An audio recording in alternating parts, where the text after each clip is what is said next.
그래서 오늘 그 주제를 아까 박민석 자매가 물어보셨는데요. 어두운 시대의 별처럼 빛난 사람들. 이게 오늘 주제입니다. 어두운 시대의 별처럼 빛난 사람들. 여러분, 이 말은 이런 의미가 있어요. 어두웠기 때문에 더 빛났어요. 그러니까 별이 빛난다고 해서 늘 우리한테 빛을 발하진 않아요. 왜냐하면 여러분이 지금 별은 빛내고 있는데 이 태양 때문에 안 보여요. 근데 밤이 되면은 어두우면은 껌껌하면은 작은 불빛도 찬란히 빛나요.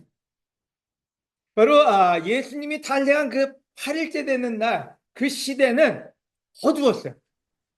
아주 어두웠어요. 어떻게 하느냐? 말라기가 끝이에요. 말라기 책이 끝인데 그 말라기 책에는 맨 끝에 나오는 구절이 기억나세요? 축복이 아니었어요. 너희가 이렇게 하지 않으면 너희는 망할 것이다. 너희는 저주를 받을 것이다. 그게 끝으로 나와요. 그리고 400년 동안을 메시지가 없어요. 예언자도 없어요. 말라기 끝나고 나온 첫 번째 예언자가 세례 요한이에요. 저희가 지금 세례 요한을 공부하고 있잖아요. 세례 요한이 나와서 아직까지는 말 한마디 못 꺼냈어요. 왜요? 예수님이 탄생했다는 얘기는 세례 요한은 6개월 된 아기였다는 얘기. 그러니까 어두워도 진짜 어두운 시기가 바로 예수님의 탄생하는 그 시기였던 거죠. 종교도 썩었고 대제사장도 교회 인도자도 다 썩었어요. 실질적으로 예수님한테는 한탄이 나올 정도로 하나님의 입에서 한탄이 나올 정도로 힘든 시기였던 거죠. 근데 그 어두운 시대에 별처럼 빛난 사람들이 있었어요. 오늘 그 부분을 공부해 보려고 합니다. 그래서 첫 번째, 첫 아들을 거룩하게 구별하여 주께 드려라. 이 구절을 함께 읽어보도록 하겠습니다. 아기가 난 지, 그러니까 예수님이죠. 8일 만인 할례식 날 천사가 전에 일러준 대로 그 이름을 예수라고 지었다. 예수란 이름은 마리아하고 요셉이 만들어낸 이름이 아니에요. 아니면 마리아하고 요셉의 할아버지가 지어준 이름도 아니에요. Given name, 하나님이 준 이름이었어요. Christ, 메시아, 구원의 상징이죠. 그리고 얘기하길 모세의 법대로 아기에게 정결 의식을 행하는 날이 되었다. 이게 8일째 되는 거예요. 그래서 부모가 아기를 데리고 예루살렘으로 올라갔다. 이것은 주님의 율법에 첫 아들을 거룩하게 구별하여 주께 드려라고 기록된 말씀대로 아기를 주님께 드리고 또 주님의 율법에 말씀하신 대로 산 비둘기 두 마리나 집비둘기 새끼 두 마리로 제사를 드리기 위해서였다. 우리가 크리스마스 때 지나가는 구절로 많이 읽습니다. 하지만 오늘은 이 구절을 좀 더 디테일하게 들여다보고 우리가 대체 이 사건에서 무엇을 배울 수 있을까 한번 생각을 해보면 좋을 것 같아요. 여러분, 이 짧은 구절에 율법이란 말이 3번이 나옵니다. 모세의 법대로. 그러니까 천사가 와서 얘기해 준 건 너 잉태할 거야. 거기까지는 얘기해 줬어요. 그 다음에 이름은 예수라고 지어. 거기까지는 얘기해 줬어요. 그 다음엔 없어요. 다른 디렉션이. 근데 왜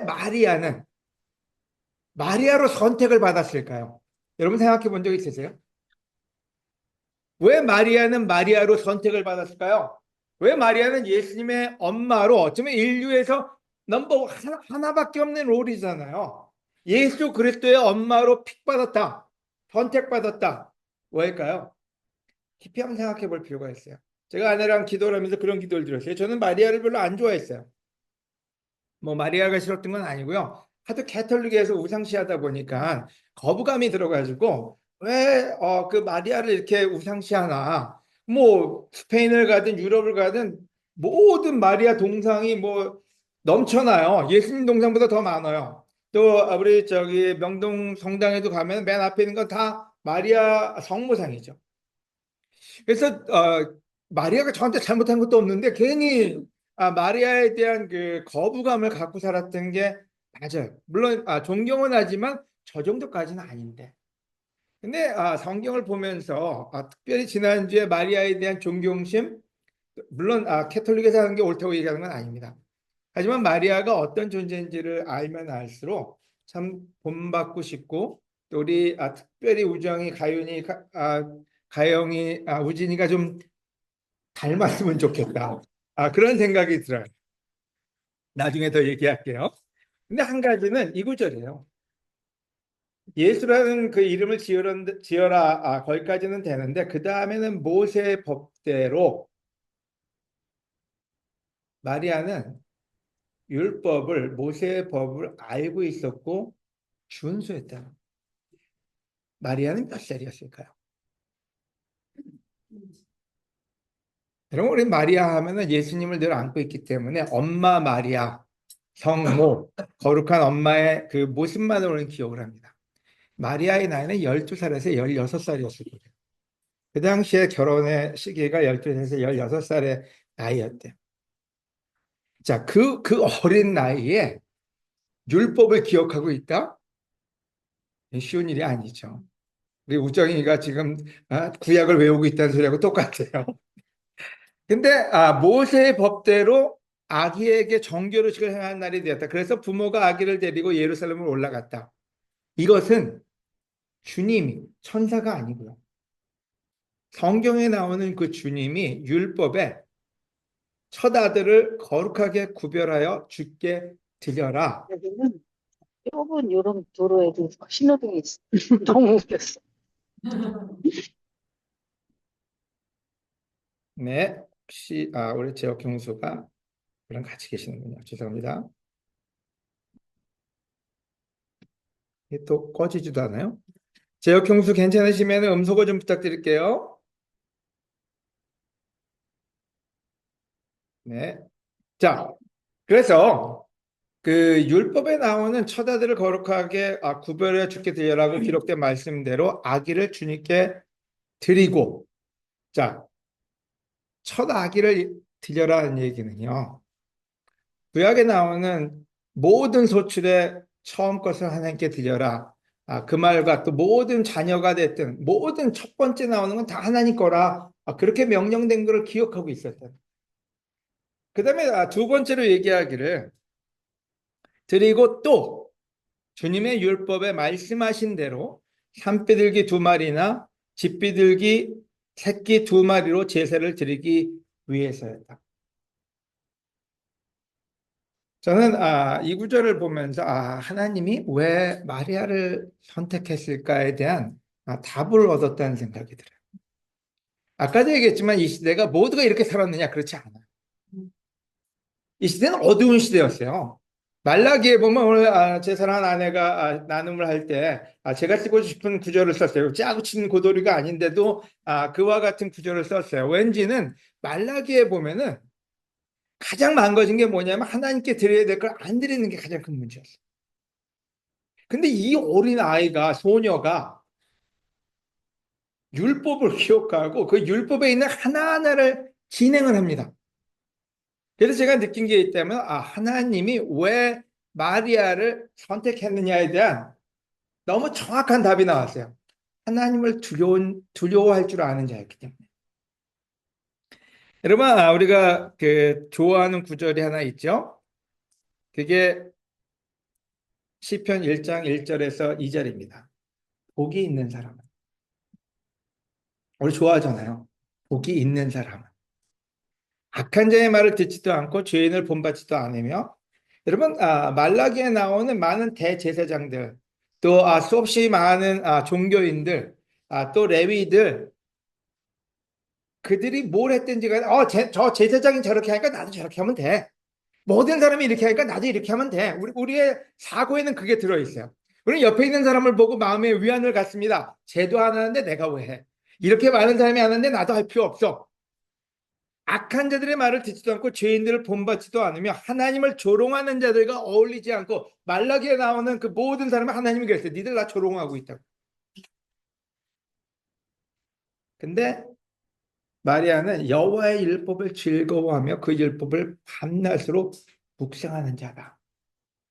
그러니까 왜 복을 받는 사람인지, 왜 복을 받을 하나님의 선택받은 사람인지는 종교적인 삶이 아니라 율법을 사모하고 율법을 따라 사는 사람이었기 때문에. 저는 우리 요들 또 이번 틴들을 위해서 기도할 때마다 그런 기도를 늘 합니다. 우리 아이들을 위해서 기도할 때도 똑같은 기도를 하는데 그게 뭐냐면은 다윗과 같고 다니엘과 같고 요셉과 같이 17살 그 정도의 나이에도 하나님을 사랑하는 사람이 되게 해주십시오. 근데 마리아를 빼먹었더라고요. 남자들만 생각하느라고. 근데 이제 기도에 하나가 더 들어갔어요. 마리아와 같은 우리 아이들이 됐으면 좋겠다고. 12살, 16살 그 나이에 어느 누구도 할 수 없는 일을 하고 있었어요. 남들이 다 안 하는데도, 자기 부모들이 안 하고 자기 앞에 있는 모든 인도자들이 안 하는데도 하나님의 율법을 귀하게 여길 줄 아는 그와 같은 스피릿이 있었다는 게 저한테 있어서는 굉장한 기쁨이었고 너무 존경할 만한 캐릭터라는 것을 볼 수가 있었던 거죠. 여러분, 우리 그 다음 구절에 이런 말씀이 있습니다. 출애굽기 13장 1절에서 2절에 여호와께서 모세에게 말씀하셨다. 이스라엘 자손 가운데서 사람이나 짐승이나 첫 태생은 다 거룩히 구별하여 바쳐라. 이것은 내 것이다. 여러분은 사람이나 짐승의 첫 태생을 구별하여 여호와께 바치십시오. 처음 난 짐승의 수컷은 다 여호와의 것입니다. 우리는 성경을 굉장히 복잡하게 생각합니다.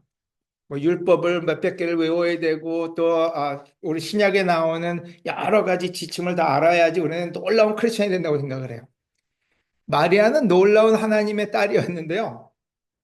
서신문도 없었고 신약도 없었어요.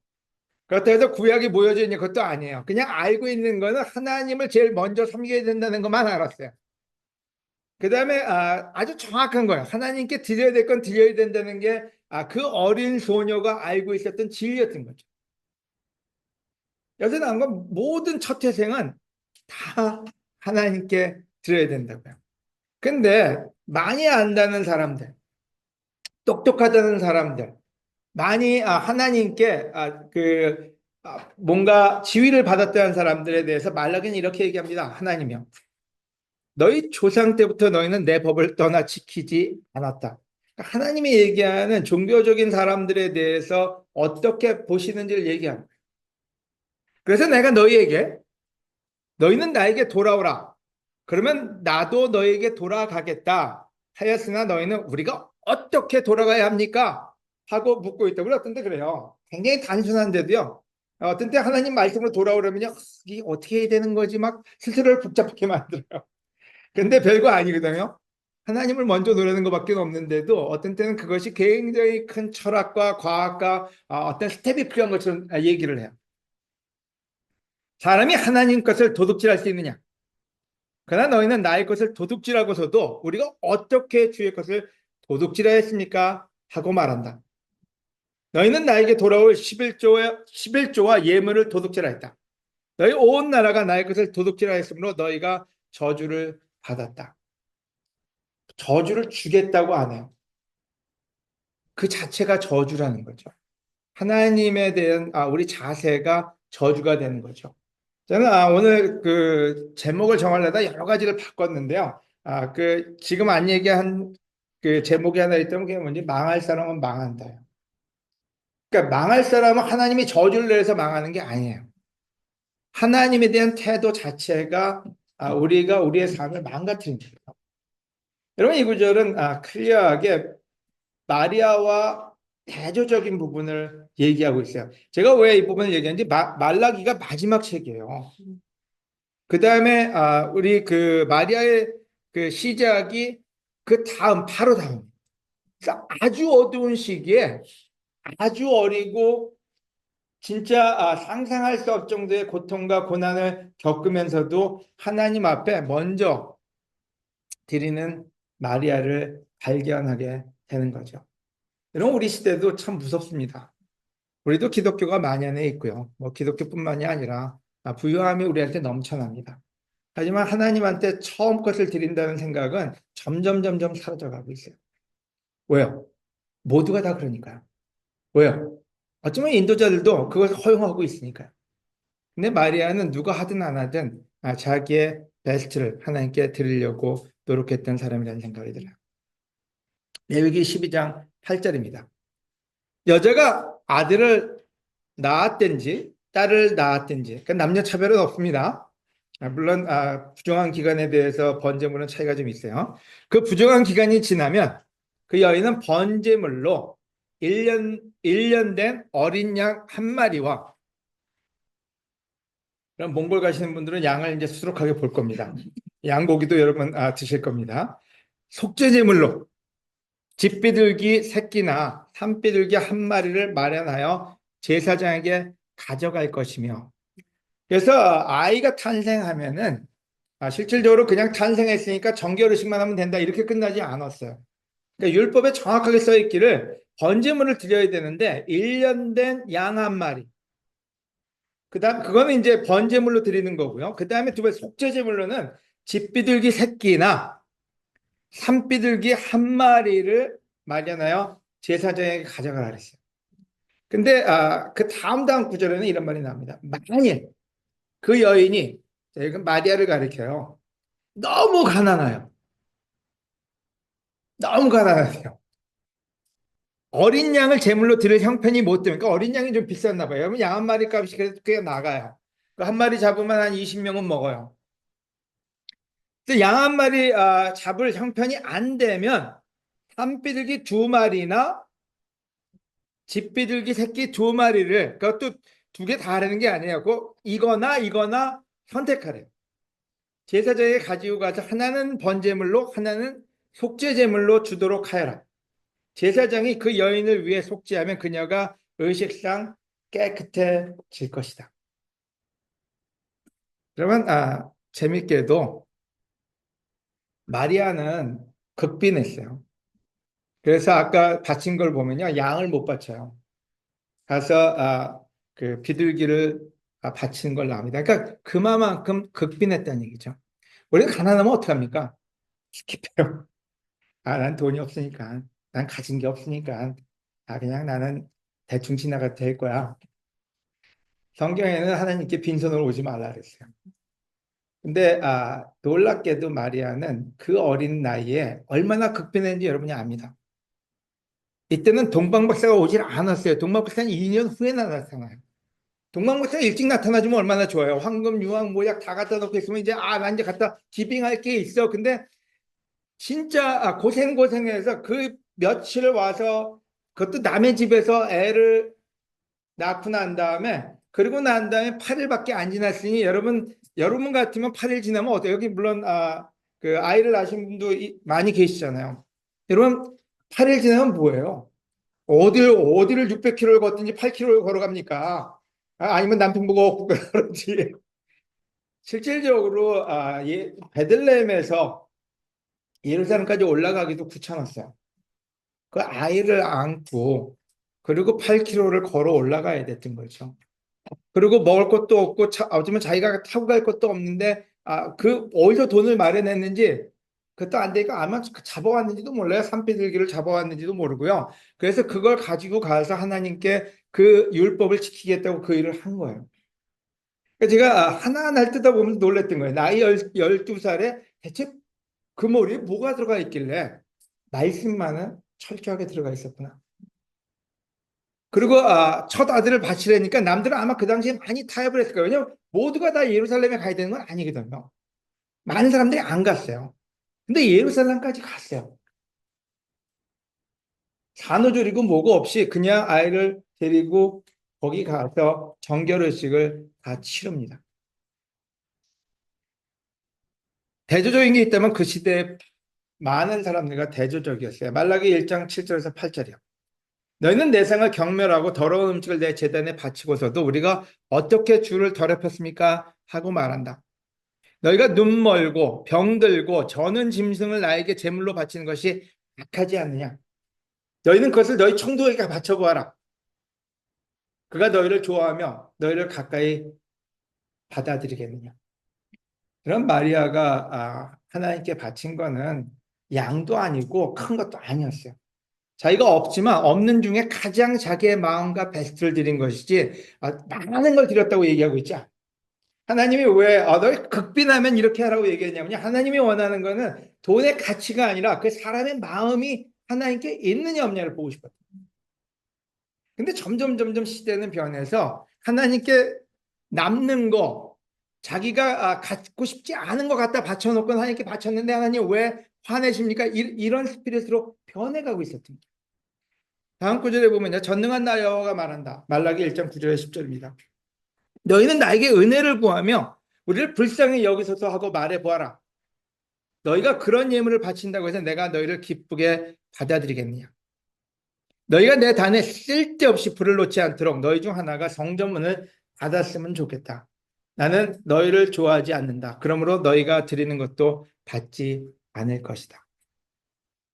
모르겠어요. 요즘 교회 목사님들이나 다른 사람들은 조금이라도 내면 감사하게 생각할지 모르겠어요. 하지만 하나님은 우리 마음과 우리의 생각이 딴 데 가 있는 그 모든 것을 그렇게 좋게 여기지를 않으십니다. 또 다른 문제가 뭘까요? 말라기 1장 13절에서 14절 너희는 또 이 일이 얼마나 번거로운 일인가 하며 코웃음을 치고 있다. 뭐가요? 예배 드리는 거, 하나님께 제물 드리는 게 다 번거로워요. 안 번거롭겠어요? 저는 마리아를 보면서 생각한 게 있어요. 마리아가 이 말라기를 알 텐데 마리아 입장에서도 얼마나 번거로워요. 그 아기를 안고 지금 8일째 되는 날 그걸 예루살렘 올라간다. 그만큼 번거로운 일이 어디 있습니까? 아마 제가 여러분 우리 대한민국의 산후조리원을 받아 아는데요. 누워서 먹여주고 재워주고 애들 누가 봐줘야지 좀 산다 하는 사람이 되는데 마리아의 그 어린 시절 엄마가 쫓아온 것도 아니에요. 장모님이 와가지고 애를 좀 안고 같이 올라가줬다 그런 소리 안 나와요. 좀 편히 지내다가 미역국 먹고 그 다음에 갔다는 소리도 안 나와요. 실질적으로 그냥 쉬고 싶은 그 시점에 그 번거로운 일을 합니다. 배를 안고 성전에 가서 그 아이의 정결릇이 아이를 하나님께 바치려고 하고 하나님께 속죄물과 번제물을 드리려고 합니다. 근데 그 시대의 풍조는 이거 얼마나 귀찮은 일인가? 이거 얼마나 번잡한 일인가? 오늘 어떤 때도 저는 늘 온라인 교회 얘기하는 게 있습니다. 여러분 편한 예배 드리지 맙시다. 왜? 온라인 교회는 가장 편한 교회예요. 안 나와도 되고 안 봐도 되고 집에서 그냥 자다가 일어나서 여기만 씻고 앉아 있으면 돼요. 여기도 안 씻었으면 그냥 화면 끄고 있으면 돼요. 그죠? 그래서 어쩌면 최고로 편안한 예배를 드릴 수 있는 게 온라인 교회지만 저는 강력하게 얘기하는 게 있습니다. 여러분 온라인 교회장 우리 편안한 예배는 드리지 맙시다. 여러분 마리아가 편안한 예배 드렸으면 마리아로 픽업되지 않았을 거예요. 그 시대 수없이 많은 사람들이 또 특별히 종교적인 사람들이 특별히 대제사장들이 이거 얼마나 번거로운 일인가 하면서 코웃음 치면서 나름대로 편하게 하나님을 섬기는 법을 만들어냈어요. 이 시대가 그래요. 어떻게 하면 편하게 하나님을 섬길 것인가에 대한 연구를 하고 그래야지 사람이 많이 오니까요. 그냥 헌금만 내면 그 다음에 나머지는 다 편하게 해주니까 교회가 성장한다면 그건 교회는 성장하지만 하나님의 교회가 성장하는 건 아니잖아요. 너희가 훔친 것과 저는 것과 병든 것을 가져왔으니 내가 그것을 받겠느냐. 나에게 바치겠다고 약속한 좋은 짐승을 가지고 있으면서도 마리아는 없어서 자기의 베스트를 드린 거예요.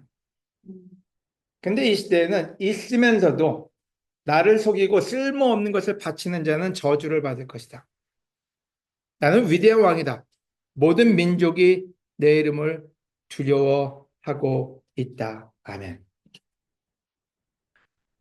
여러분 우리가 배우고 있는 것은 왕 대신 예수님입니다. 여러분 제가 제일 첫 번째 레슨에서 얘기했지만은 신약의 복음서 저자가 얘기하고 싶은 거는 예수님이 왔다가 아니라 그분이 왕이라는 거예요. 근데 우리는 예수님은 얘기하는데 예수님이 왕이고 우리가 그의 백성임을 잊어버리고 사는 기독교인이 너무 많다는 거예요. 저는 이 구절을 보면서 첫째는 기분이 너무 좋았어요. 왜냐하면 마리아의 그 깨끗한 마음을 보는 게 기분이 좋더라고요. 여러분도 아마 어떤 때 청결한 사람이나 청결한 마음이나 그런 걸 보면 여러분 기분이 좋잖아요. 하늘만 맑아도 기분이 좋잖아요. 근데 이 마리아의 마음이야말로 참 깨끗했구나. 그리고 그 어두운 시기에 어떻게 이렇게 하나님에 대해서 온전히 마음을 드릴 수가 있었을까? 예수님의 어머니로 너무 하나님이 잘 선택하셨구나. 그 생각을 하게 되었습니다. 여러분 이 구절에 써 있지만 위에는 레위기고요. 밑에 있는 구절은 밑에 그 맨 밑에서 두 번째 줄이요. 주님의 율법만 말씀하신 대로 산비둘기 두 마리나 집비둘기 새끼 두 마리로 제사를 드리기 위해서 가난했지만 가진 게 없었지만 앞으로 뭘 먹고 살지도 몰랐지만은 하나님한테 베스트를 자기가 가진 베스트를 드렸다는 거예요. 근데 하나님은 물론 제가 오늘 세 번째 포인트인데 못할 것 같아요. 시간상. 하나님은 그의 모든 필요를 채우시는 분이에요. 그래서 동방박사를 보내서 실질적으로 그가 앞으로 뭘 먹고 어디서 어떻게 살지를 다 공급해 주셨어요. 모든 사람한테 동방박사를 보내지는 않아요. 하나님을 믿는 자에게 하나님은 하나님의 길을 보여주십니다. 근데 우리는 때로 하나님을 믿지 못하기 때문에 하나님께 드리는 거에서 그래서 드리는 것은 뭘 얘기하니 우리 믿음을 얘기해요. 하나님이 우리의 왕 되시고 우리의 보호자이심을 알려주는 가장 대표적인 부분이 아닌가. 저와 우리 모두는 마리아를 공부하고 배웠으면 좋겠어요. 그녀의 순수한 믿음이 이 땅에 빛을 오게끔 했고 또 실질적으로 우리가 지금 하나님의 은혜를 받는 가장 기초가 아닌가 하는 생각이 듭니다. 그래서 첫 번째 주인공으로 얘기한다면 마리아예요. 가장 어두운 시대에 가장 빛난 별, 그게 마리아였다는 생각을 하게 됩니다. 두 번째 포인트입니다. 아까 예언이 아니라 얘기했지만요. 세 번째 포인트를 안 할 거기 때문에 두 번째 포인트는 끝납니다. 두 번째 포인트는 성령님이 시몬과 안나를 통해 주신 메시지예요. 저도 생각을 참 많이 했어요. 왜냐하면 시몬과 안나를 듣긴 들었는데 좋은 사람이라고까지만 생각했지 그 의미가 뭘까에 대해서는 생각을 안 하고 30 몇 년의 크리스찬 생활을 하다가 요즘 깊게 성경을 보려고 하니까 많은 부분이 보였어요. 누가복음 2장 25절에서 27절. 그때 예루살렘에 그러니까 예수님이 탄생하고 8일째 되는 날이에요. 그래서 마리아가 요셉과 같이 갔겠죠. 아이를 데리고 예루살렘 성당으로 제일 큰 성당에 갔어요.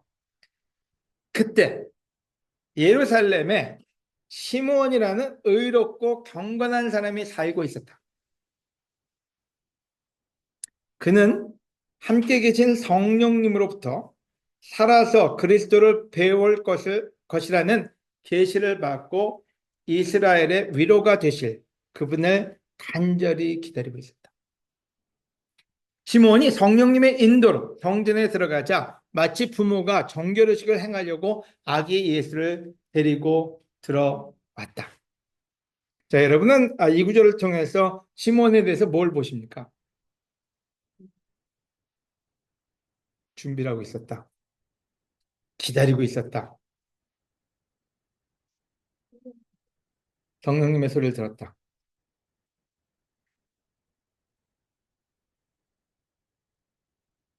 좀 춤을 추고 계시는 건 아니죠? 다들 보고는 계시는 거 맞죠?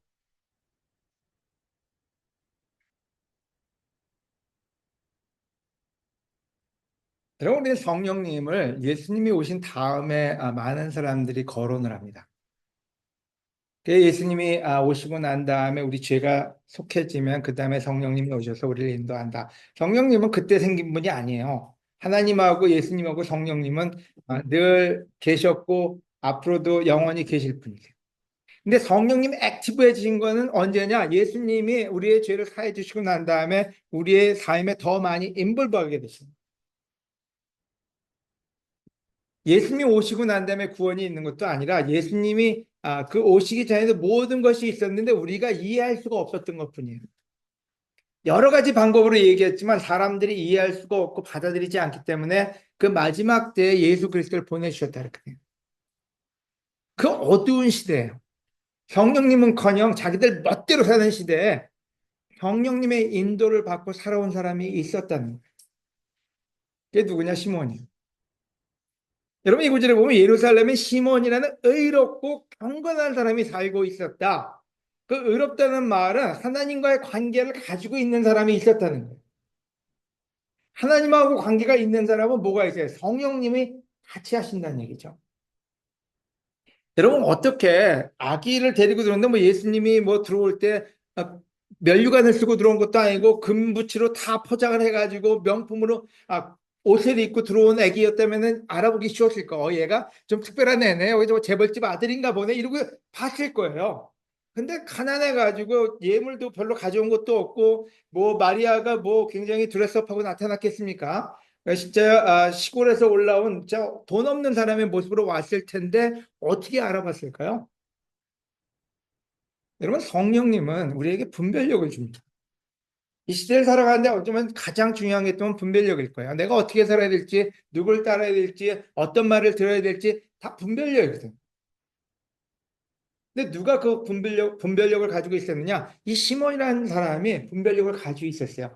경건하고 의롭고 하나님 앞에 늘 서 있는 이 사람은 성령님으로부터 계속 지시를 받고 살고 있었던 거죠. 여러분, 우리는 어떤 때 나는 어떻게 살지 모르겠다는 얘기는요. 여러분, 성령님이 여러분과 함께하지 않고 있다는 얘기고, 여러분이 성령님을 가까이 하고 있지 않다는 얘기예요. 성령님은 우리에게 굉장히 클리어한 빛을, 방향을 보여주십니다. 그리고 얘기합니다. 그 계시를 받고 이스라엘 위로가 되실 그분을 간절히 기다리고 있었다고요. 그리고 그는 아주 엄청난 메시지를 우리에게 전달합니다. 저는 예수님이 오신 다음에 모든 메시지가 클리어해졌다 생각을 했어요. 예수님이 오시기 전에도 메시지는 다 클리어했어요. 단지 사람들이 안 알아듣고 딴짓을 피워서 더 설명을 해주시기 위해서 예수님이 오신 것이지 그 이전의 메시지는 다 있었던 거예요. 어떤 메시지를 전했나요? 2장 28절에 35절. 시몬은 아기를 안고 아기가 성전에 들어오니까 그 아기를 달라 그래서 안았어요. 예수님을 아는 거예요. 그리고 이렇게 찬양하였다. 주권자이신 주님 하나님이죠. 이제 약속하신 대로 이 종을 도와주셔서 내가 평안히 떠날 수 있게 되었습니다. 이제 소원을 다 이룬 거예요. 그 다음에 얘기합니다. 내 눈으로 직접 본 주님의 이 구원은 모든 사람에게 베푸신 것으로 이방인에게는 주님의 뜻을 보여주는 빛이며 주님의 백성 이스라엘에게는 영광된 것입니다. 그 부모는 아기에 대한 말을 듣고 신기하게 하겠다. 여러분, 시몬은 많이 나타나지 않습니다. 꼭 성경에 나온 에녹 같아요. 아주 짧은 구절 나와요. 그래서 쉽게 지나갈 수 있어요. 근데 베드로도 얼마나 고집부리다가 이방인이 구원받을 수 있다는 것을 알았습니까? 여러분 생각해보세요. 그 수제자예요, 베드로. 예수님한테 3년을 같이 지내고도 나중에 가서 너 이거 먹어라 하니까 이거 지저분해서 안 먹어요, 안 먹어요 이러다가 나중에 이방인도 구원받네? 그걸 깨달은 게 굉장히 나중에 깨달았어요. 근데 시몬은 예수님이 오시기 전에 이 예언을 합니다. 예수님한테 그 예언을 하는데 무슨 예언을 하냐면 이방인에게는 주님의 뜻을 보여주는 빛이라고. 누가? 예수 그리스도가요. 여러분하고 저도 구원받을 수 있다는 걸 벌써 이 자리에 나왔어요. 야, 이 사람 대단하네. 예수님이 오시기 전에 벌써 성령께 인도받는 분별력 있는 사람이었다는 것을 보면서 야, 참 놀랍다. 그 다음에 얘기합니다. 주님의 백성 이스라엘 사람에게 영광이 된 것이라고. 예수 그리스도는 영광이라고요. 또 다른 의미가 있습니다. 마리아는 어렸어요. 12살에 처녀로서 잉태한 것도 참 어쩌면 좌절과 복잡과 혼란 속에 있는 마리아 아닙니까? 거기다 자기는 먹을 것도 없는데 이거 어떻게 애를 키우지? 그게 또 혼란스러웠을 거 아니에요.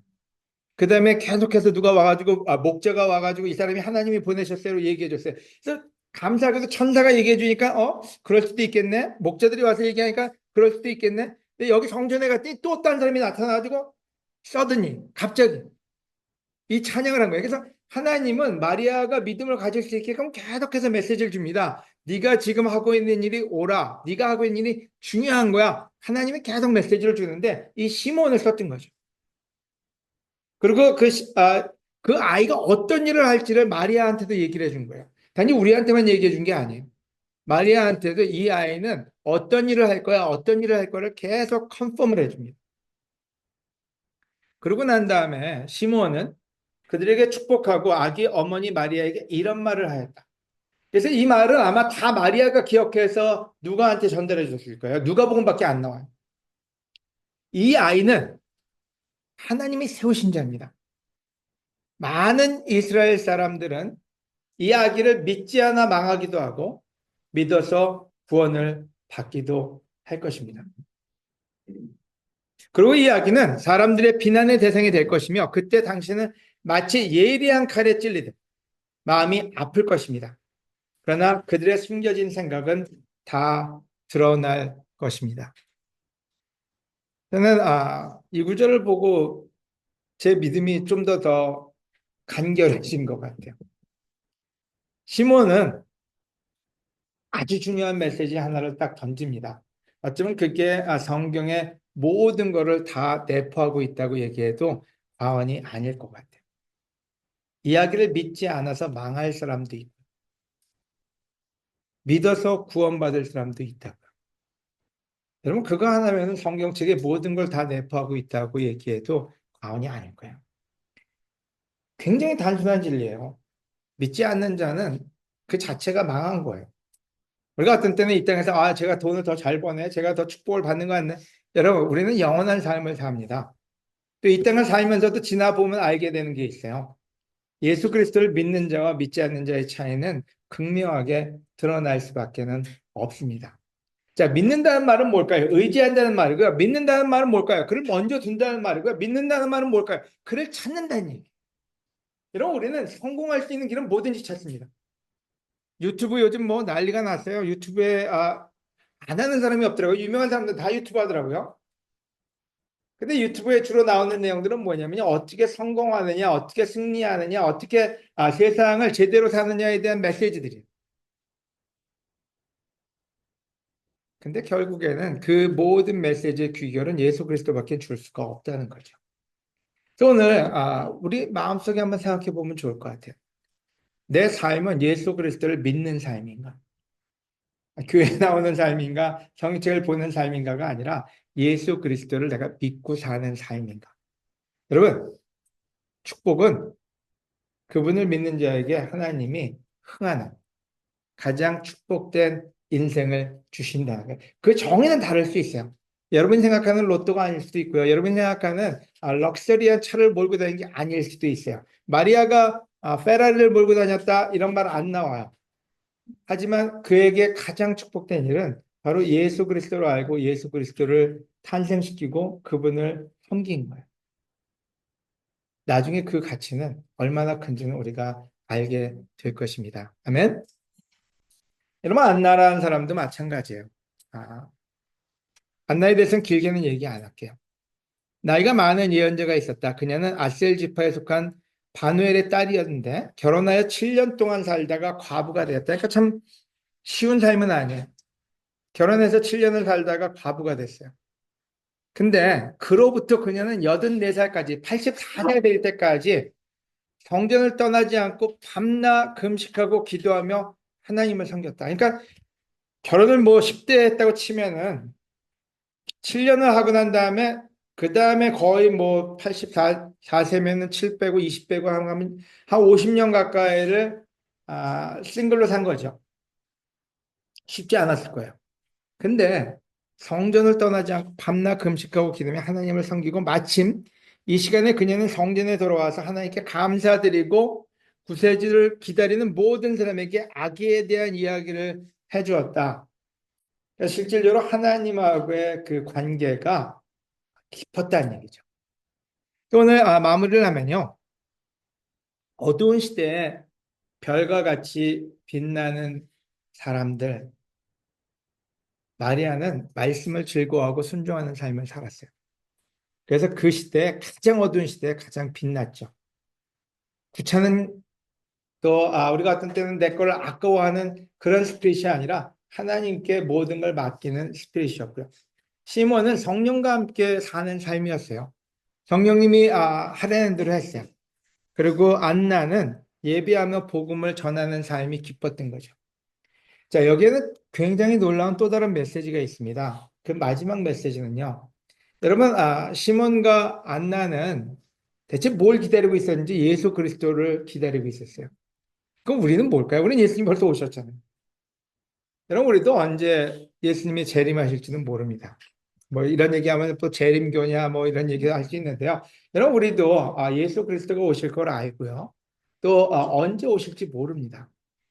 근데 안나와 시몬은 자기가 살아있는 동안에 올지 않을지 몰랐어요. 하지만 오실 거는 알았어요. 그리고 그들은 그 하루하루를 굉장히 경건하게 하나님을 찾고 섬기며 살았던 거죠. 여러분, 저도 모르겠어요. 제가 죽기 전까지 오실지, 아니면 제가 죽고 난 다음에 한 몇백 년 더 있다 오실지, 아니면 지구가 죽기 전에 오실지 모르겠어요. 하지만 한 가지는 그분이 언제 오셔도 나는 성령님을 따라 살고 예수님을 전하며 살겠다 하는 결정을 하게 됩니다. 여러분, 저희 온라인 교회가 언제 어느 시간까지 함께 있을지는 모르겠어요. 다들 어느 시점이 와서 더 좋은 환경이 돼서 또 다른 일은 할 수 있겠지만, 여러분 모두가 예수님을 만나는, 우리 모두가 예수님이 왔을 때 함께 할 수 있는 우리 모두가 되었으면 좋겠어요. 그러기 위해서는 오늘 하루를 신실하게 사셔야 됩니다. 그러기 위해서는 우리가 마리아와 같은 스피릿이 필요합니다.